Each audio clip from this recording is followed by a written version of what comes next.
Je fais le mec, mais quand il parle d'IA décentralisée, gros, je suis comme ça, les yeux bien grands ouverts. Mais il commence à sortir. Pour autant, est-ce que c'est la fin d'Ethereum? Est-ce que les gens sont désintéressés de la crypto-monnaie? Franchement, Twitter, c'est un réseau social qui est super, mais t'as pas mal aussi de merde.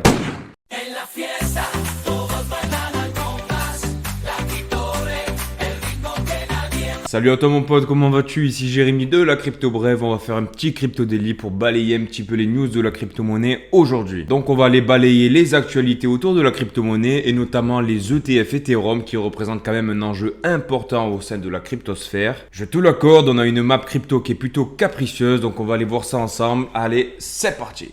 On commence tout de suite avec les annonces économiques qui sont sorties parce que même si on est dans la crypto c'est pas automatique, c'est pas comme un antibiotique, il faut toujours s'intéresser au monde dans lequel on vit. Donc deux choses l'une, la première, les inscriptions hebdomadaires au chômage, on a eu 235 000 inscriptions hebdomadaires au chômage en Amérique alors qu'on s'attendait à avoir 237. La semaine dernière, on était à 245 000 chômeurs inscrits, donc on a une petite baisse qui est quand même notable. Et on a le PIB trimestriel aux États-Unis qui a été évalué à 2,8% alors qu'on s'attendait à 2% et le précédent était à 1,4%.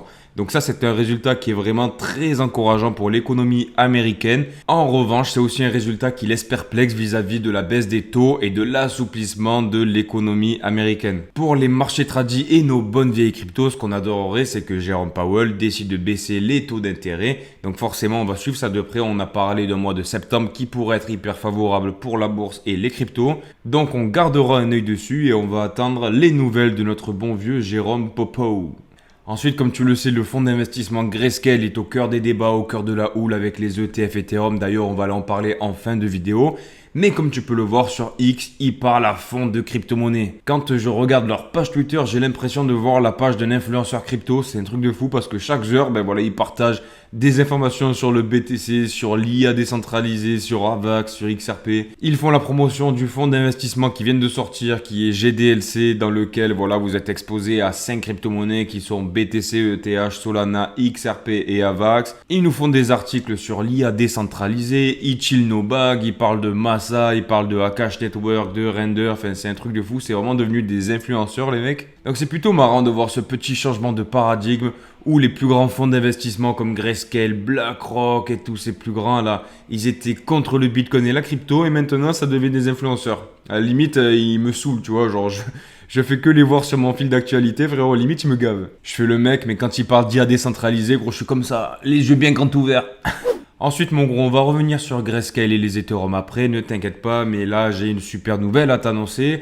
On a la possibilité désormais d'envoyer des stablecoins made in Bitcoin via Lightning Network. Petit rappel de 2 secondes, les stablecoins c'est des coins stables, donc c'est de la crypto-monnaie qui est basée sur un actif comme le dollar, l'euro ou une monnaie fiat si tu veux. Et historiquement, on pouvait s'envoyer ces stablecoins pour se décorréler du marché via des réseaux comme Ethereum, Arbitrum, Polygon, tous les réseaux possibles et inimaginables, mais c'était impossible de faire ça sur Bitcoin parce que Bitcoin c'était un peu comme de l'or numérique. On ne pouvait rien faire, mais depuis qu'ils ont sorti Taproot, qui a été une petite révolution sur Bitcoin parce que ça a permis de faire des applications, de transiter des NFT sur BTC avec la BRC20, les Atomicals, etc. Mais là, tu vois, on est en train de franchir une barrière de plus concernant l'envoi des stablecoins sur BTC. C'est plutôt fou parce que c'est le réseau le plus décentralisé. En fait, c'est même le seul qui soit vraiment décentralisé. Je vais m'attirer la foudre des altcoiners maximalistes, mais gros, Bitcoin is Bitcoin. Donc ça va dans le bon sens. Et si tu veux mon avis, je pense que dans quelques années, tout se fera sur Bitcoin parce que c'est la première crypto-monnaie, c'est celle qui inspire le plus de confiance. Et t'as qu'à voir, c'est la crypto-monnaie la plus capitalisée, celle qui inspire le plus de confiance. Et t'as même notre bon vieux Donald Trump qui va faire une conférence sur le Bitcoin à Nashville. Et il devrait parler pour faire un speech samedi, donc frérot, j'arrive pas à m'en remettre, clairement. Ensuite, mon gros, on a la blockchain Sui qui dévoile une collaboration avec le géant Amazon. Cette collaboration, elle vise à accueillir certains nœuds de la blockchain Sui sur les services AWS d'Amazon. Et selon cet article, les nombreux avantages qui peuvent en découler sont la haute disponibilité, des modèles de déploiement validés, un code open source et la résilience d'AWS. Mais selon moi, ça ne va pas dans le bon sens parce qu'on se centralise avec Amazon, frérot, c'est les GAFA, tu vois ce que je veux te dire. Est-ce que ce genre de collaboration est inévitable? Certainement. Disons que les valeurs principales de la crypto, c'est la décentralisation, le fait d'être indépendant. Du coup, venir se mettre sur des serveurs AWS, forcément, c'est alléchant, mais voilà, c'est un peu contre-intuitif. Ensuite, mon gros super nouvelle qui confirme la vidéo que je t'ai fait il y a de ça 2 jours sur la guerre froide autour de Bitcoin.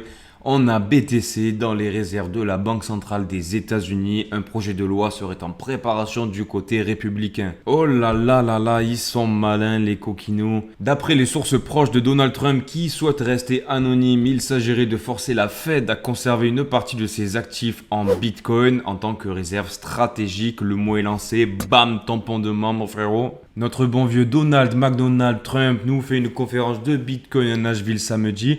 Est-ce que c'est à cette occasion qu'il va nous parler de Bitcoin et de la réserve stratégique des États-Unis? D'autant plus qu'on a une sénatrice américaine, Cynthia Lummis, qui a dit qu'il y avait de grosses choses qui allaient être annoncées cette semaine. Restez à l'affût. Donc écoute, on est sur le qui-vive, on attend la bonne nouvelle là. Si ça t'intéresse, n'hésite pas à t'abonner à mon Twitter aussi parce que tu m'aimes bien, mais parce que tu peux avoir le lien de cette conférence de Bitcoin à Nashville. Ensuite, comme tu le sais mon gros, sur le Bitcoin et la crypto-monnaie, on a eu pas mal d'incertitudes. On a eu une correction qui nous a fait mal aux fesses. On a rebondi, on a eu un petit réveil du marché en général. Et là, je te partage une charte qui peut s'apparenter à un week of accumulation. Donc écoute, si on suit cette logique-là, on pourrait avoir un petit rebond encore sur les 61 et ensuite de repartir, de ranger dans les 70 000 pour repartir de plus belle et exploser vers les plus hauts. En tout cas, en tant qu'investisseur, c'est le pire qu'on puisse se souhaiter. Une dernière petite minute avant de te parler de l'ETF Ethereum, j'aimerais te partager le fait qu'on a pas mal de TAO qui sont en train de sortir des exchanges petit à petit.